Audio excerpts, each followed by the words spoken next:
big enough for some shade, what would you recommend?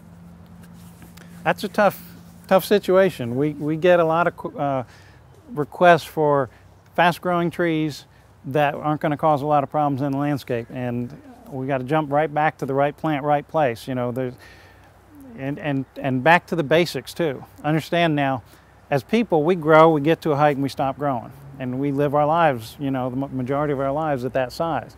Trees aren't that way. Trees will grow. They've got to be growing. The top grows, the root system grows. They're always going to be growing, or they're going to be dying. If they're not putting on new growth each year, that goes to the design of a tree. You know, you've got buds, that bud pushes out new growth the following year, it sets another bud, and it keeps growing. It's got to keep growing, or it's declining and dying. So even the smaller plants, I mean, you've got to, sometimes you have to select plants that are going to be slower growing or stay smaller, something like the Okami cherry here. I know I've planted some service berries, dogwoods, redbuds. They'll stay smaller, but part of the reason they stay smaller is because they don't grow so much each year. They're not going to grow 1.5 feet, 2 feet like some of the larger shade trees will. They just can't maintain that kind of growth. They typically, any tree is going to grow at a faster rate while it's younger, until once it gets to maturity, then it's going to slow down a little bit, but it's still going to keep growing. So you've really got to do your homework there on trying to pick out the right plant for the right place. And if you've got a confined area where you're worried about bringing up roots, bringing up sidewalks or a driveway, something like that, you've really got to try and stay with something that's smaller, that's not going to develop as extensively. The other thing that you've got to look at too is the soil conditions that you have there. I just did some work on a property a couple weeks ago over here, and they've got oak trees and dogwoods and lots of things growing there, and even the shrubbery that's growing up around the house, and the roots are developing down into the, they don't have much sunlight, so there's not much lawn there, but all the roots are right up on top of the ground. What it is, it's a very heavy, dense clay, so none of the roots are developing down in that clay. They're developing up where they can get a mixture of air and water, and so they're popping up out of the ground. And it really doesn't matter what kind of plant you have. If your soil's that type, you know, you're going to have to do something to try and account for that. Again, mulching over an area is going to help incorporate organic matter into the soil over time, and that's going to help the plant develop. Maybe its root system might not come out as much. You may just have to mulch over top of a root system where it is coming up out of the soil. Sometimes there's not much you can do about it. But again, you've got to really, like I said, do your homework on a site to figure out what's going to be best for it.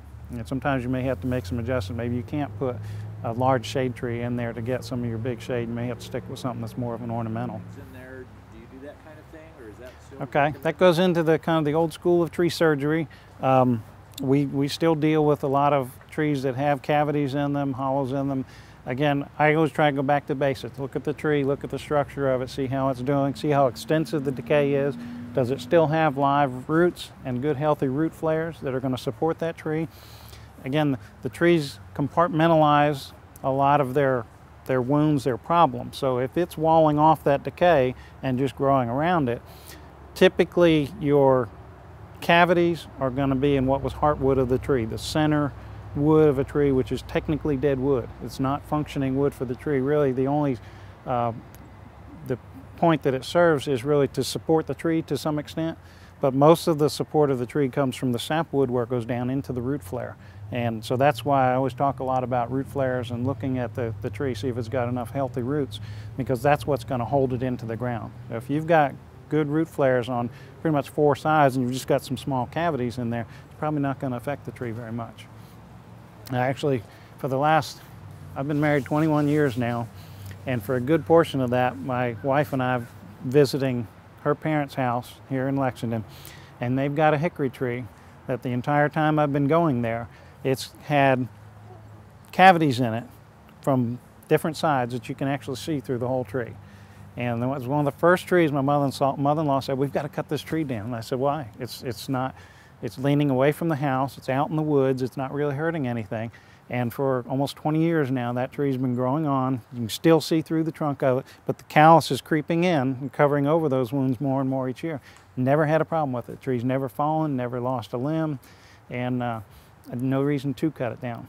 Now, if the tide was reversed there and the tree was leaning toward the house, growing out to where it might develop more of a crown going toward the building as well, then I'd say, well, maybe we need to do something to deal with it. And that may not be taking it out. It might be pruning the tree to just limit the amount of weight that develops on it.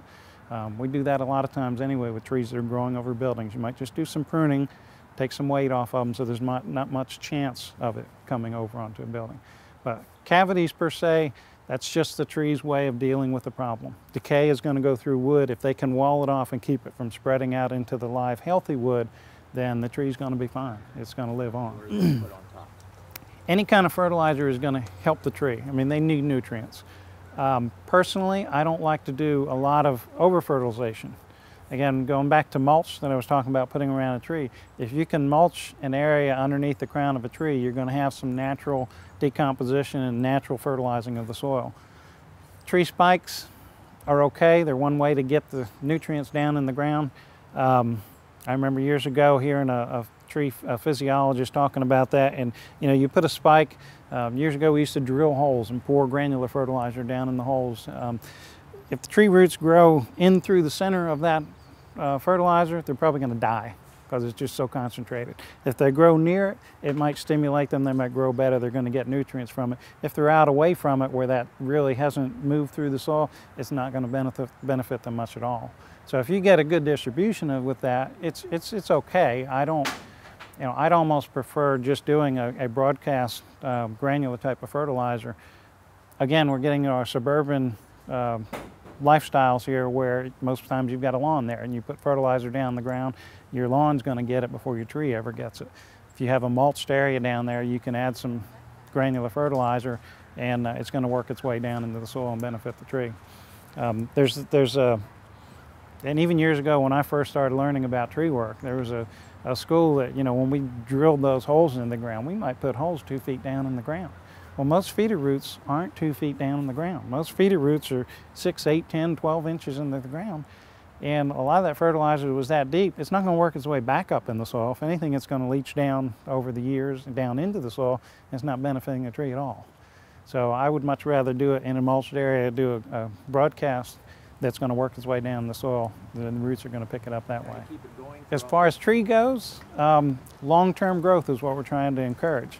The fertilizers that we've used in the tree industry are typically slow-release fertilizer. There's some that are developed now that you put them in the ground and the soil microbes work on them and break them down to where they're available to the tree roots. In other words, you put them in, there might be 3 to 5% of it's available nitrogen at that point for the tree, but the rest of it has to be broken down. And that might stretch into the second, even the third growing season before it's all available to the tree. That's what we like to see, is a long-term, slow-release type of fertilizer for the trees. Typically in the fall is actually the best time to fertilize, and I know most people don't believe this, don't understand this, but your tree roots, this time of the year when it's cooling down, we've had heavy rains, now the tree roots are starting to grow. Your foliage is falling off, but your roots are actually starting to push out again because there's moisture available and there's nutrients there. You get a good root base. Next spring, you're going to get an excellent flush of growth because you've got the roots to support it. So you kind of have to think in the yearly growing cycle of the tree and how you can do it. Numbers, I don't know. Usually what we look at is maybe a 3 to 1 to 1 ratio for trees. It's high nitrogen, but again, it's all got to be slow release nitrogen. So not all available at one time. So, all right.